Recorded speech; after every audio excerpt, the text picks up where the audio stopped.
Soalan dia tanya, Datin ambil waktu malam ke pagi? Manja Shop tanya saya terang lah kan. Kita ni kalau pagi, satgi kita main renggah lah. Nak minum kopi lah, ni Coca-Cola lah. Kita tak ada pantang. Kita ada satu pantang je, pantang nampak. So sayang lah, benda mahal. Bukan sekupang dua, orang utara bang. Jadi bila benda mahal, nak mengelakkan kita campur aduk dengan benda lain yang akan rosak dia punya kandungan, pakai waktu malam. Pasal lepas malam, lepas tu kita tidur. Biar dia kerja kat dalam badan kita. Ni dia baru nak bekerja, tiba-tiba dia nampak, la ilaha illallah, Starbucks tak minum lagi, karamel macam tu panas. Bak, dia minum kopi. Sikit sebanyak 10% kacau dah dia. So saya kalau benda-benda yang macam makanan ni, yang untuk suplemen, untuk nak mengelakkan benda tu terjejas, saya pakai malam. Hamak tu terang.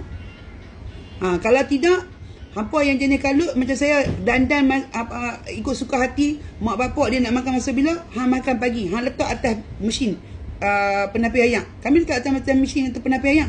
Pasal bila nampak, aku tak makan lagi. Makan. Perut kosong. Pasal dia kena ada jarak setengah jam minimum. So on the way kita nak pergi ke kedai makan tu, saya nak makan kopi ke apa, setengah jam dia sempat bekerja di dalam badan kita dah lah. Dan directly letak kalau boleh atas lidah, kalau lagi cantik bawah lidah. Pasal bawah lidah kita ni ada nerve dia.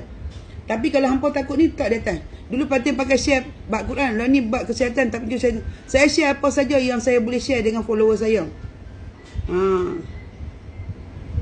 Okay, so apa saja yang saya boleh share. Pasal you all tanya saya, Datin macam nak amalkan, macam mana 52 boleh nampak lagi muda.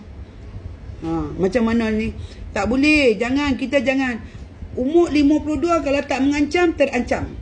Okay, kalau tak boleh bagi motivasi, hampa jangan ada mindset 50 ni kan. Nenek kan, anak berapa pun nak dapat menantu. Cik oi, tengok dah Ira Fazira umur 50 lebih kahwin, anak Dara umur 20 lebih pun nampak lagi selekeh pada dia. Dia macam anak patung bergerak. Pasal apa? Jaga. Tak ada istilah tak jaga. Datin nak jaga semua nak pakai duit. Memang cik oi, duduk saja pun duduk pakai duit. Memang tak ada benda free. Tak ada.